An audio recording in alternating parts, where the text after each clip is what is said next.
नमस्कार मित्रांनो, मी डॉक्टर लड्डा आणि आज परत आपण एक दिव्यांगजनाच्या हिताचा व्हिडिओ घेऊन भेटतोय।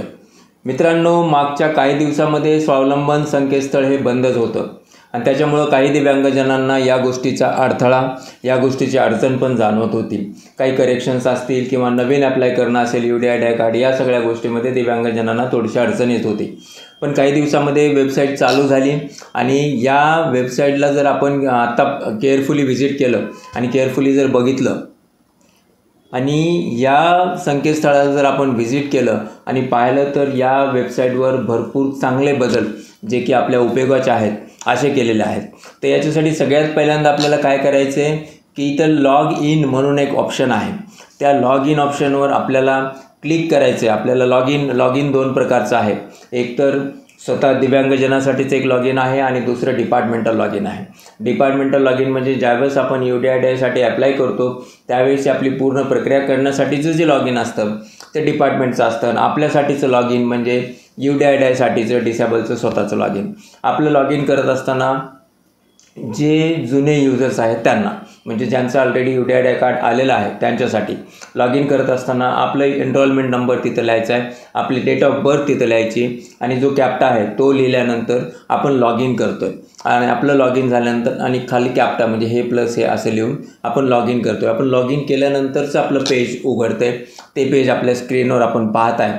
तर या पेजमध्ये आपण जर अपडेट पाहायचं म्हणलं तर चांगल्या गोष्टी अपडेट झालेल्या आहेत। त्यातली एक गोष्ट आहे की अगोदर काय होतं, माझा एकदा फॉर्म भरताना माझ्याकडनं झालेल्या चुका त्या मला परत दुरुस्त करता येत नव्हत्या। फॉर्म भरून सबमिट केलं, सबमिट करून पुढची प्रोसेस झाली की मला त्या चुका दुरुस्त करता येत नव्हत्या आणि त्या चुका दुरुस्त करण्यासाठी मला शेवटी जे माझं सरकारी दवाखाना आहे, सिव्हिल हॉस्पिटल आहे, त्या ठिकाणी जाऊन चक्रा मारूनच हे सगळं करावं लागत होतं। पण आता या पोर्टलवर काही बदल झाल्यामुळं जे की चांगले आपल्यासाठी उपयोगाचे बदल आहेत ते बदल झाल्यामुळे आपल्याला त्या गोष्टीचा फायदा होणार आहे। आपण पाहतोय निळ्या अक्षरामध्ये जी स्क्रीन दिसते त्या स्क्रीनवर आपण पाहतोय विविध गोष्टी लिहिलेल्या आहेत। अपडेट नेम आहे, अपडेट आधार नंबर आहे, अपडेट डेट ऑफ बर्थ आहे, अपडेट मोबाईल नंबर आहे, अपडेट ईमेल ID आहे आणि त्याच्यानंतरचे बाकीच्या गोष्टी सरेंडर कार्ड वगैरे अगोदर पण होतं। ट्रॅक युअर कार्ड अगोदरच्या पण वेबसाईटला होतं। सरेंडर म्हणजे मला कार्ड नाही पाहिजे म्हणून मला कार्ड परत करायचं आहे किंवा कार्डमध्ये काही बदल जर पाहिजे असतील किंवा पर्सेंटेजसाठी त्यावेळेस सरेंडरचं ऑप्शन असायचं।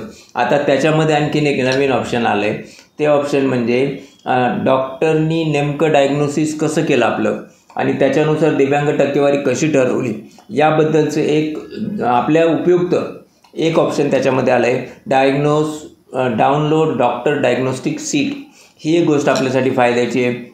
आणि त्याच्याबरोबर अपील अगोदर कसं असायचं माहिती आहे का, अपील करत असताना वेबसाईटवर जर आपण FAQ पाहिले, फ्रिक्वेंटली आस्क्ड क्वेश्चन्स, तर तिथं लिहिलं जातं की तुमच्या संबंधित मेडिकल ऑथॉरिटीला तुम्ही अपील करा। पण आता इथं तसं नाही आहे। इथं याच ठिकाणी आपल्याला अपील करता येणार। ठीक आहे, याच्यातल्या काही गोष्टी चालू आहेत, काही गोष्टी अजून चालू नाही आहेत, त्या गोष्टी चालू होतील अशा अपेक्षा ठेवू। तर हे जस्ट एक इन ब्रीफ तुम्हाला सांगितलं। आता इथं जर समजा पहिली गोष्ट आहे आपल्याला अपडेट आधार नंबर असं जर करायचं असेल तर त्या ठिकाणी क्लिक करायचं। आता समजा आपला ऑलरेडी आधार नंबर दिलेला असतो, त्याच्यामध्ये जर आपल्याला काही बदल झाले असतील तर त्याच्याबद्दलची माहिती, आता नवीन जो आधार नंबर आहे तो नवीन आधार नंबर इथे लिहायचा आहे।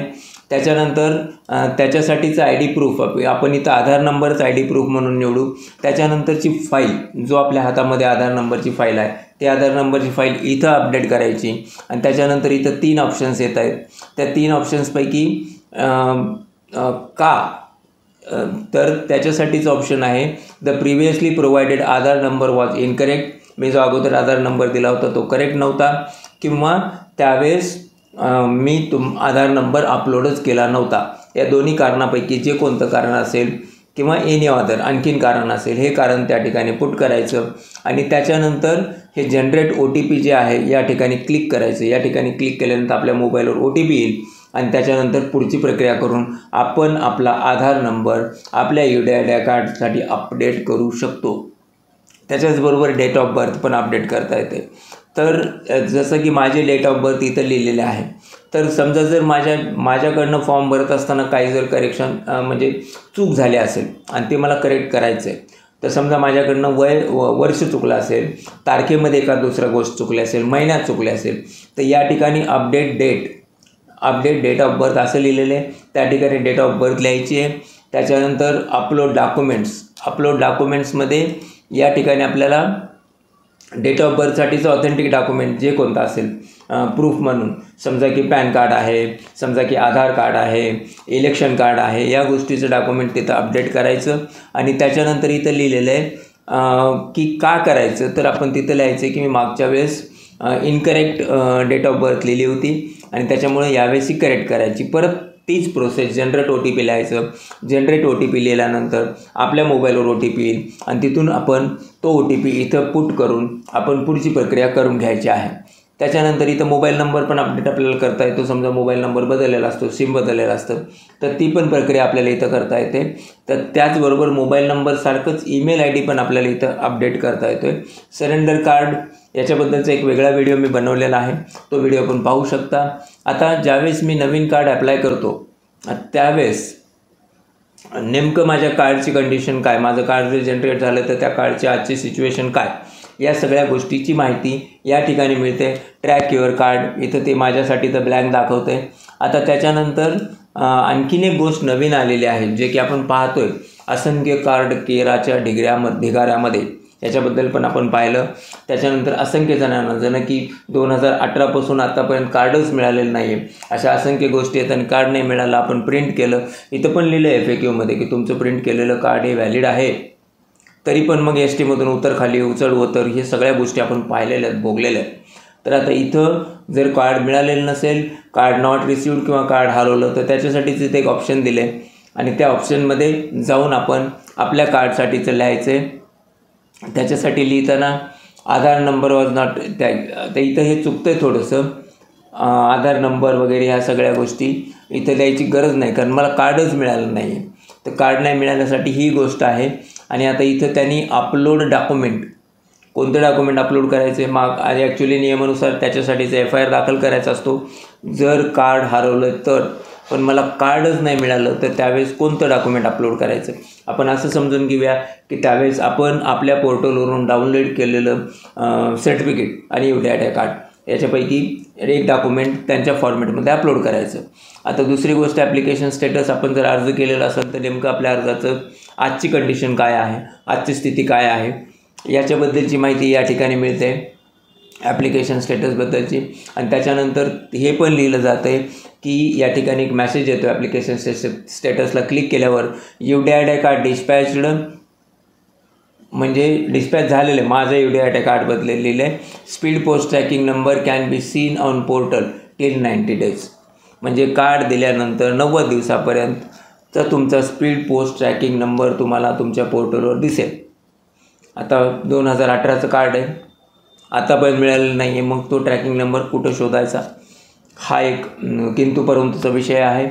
आणि दुसरी गोष्ट, आता आणखीन एक गोष्ट जाणवते मित्रांनो आपल्याला की बऱ्याच ठिकाणी नोकरीच्या दरम्यान किंवा मग एकदा पहिलं प्रमाणपत्र होतं महाराष्ट्र स्टेटचं, त्याच्यानंतर UTI कार्डला अप्लाय केलं आणि या दोन्हीमधल्या टक्केवारीमध्ये भरपूर तफावत आली.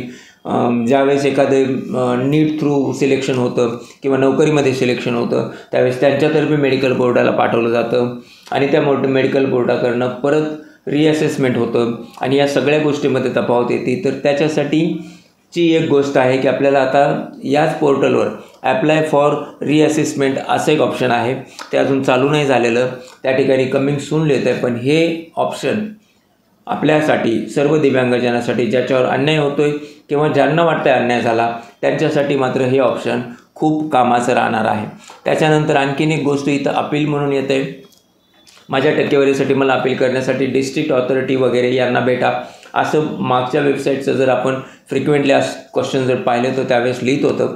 पण आता या ठिकाणीच अपील करता येईल असं, कारण ते पोर्टलवर एक ऑप्शन घेतलं आहे, ठीक आहे, ते अजून ऑप्शन चालू नाही झालेलं, पण ते ऑप्शन लवकरात लवकर चालू होईल अशी अपेक्षा ठेवू.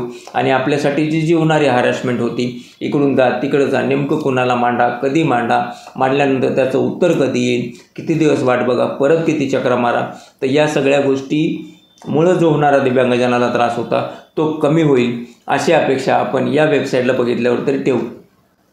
त्याच्यानंतर आपण अर्ज केल्यानंतरचं आपलं ॲप्लिकेशन डाउनलोड करण्यासाठीची या ठिकाणी लिंक दिलेली आहे, त्या ठिकाणी क्लिक केलं तर आपला अर्ज डाउनलोड होतो.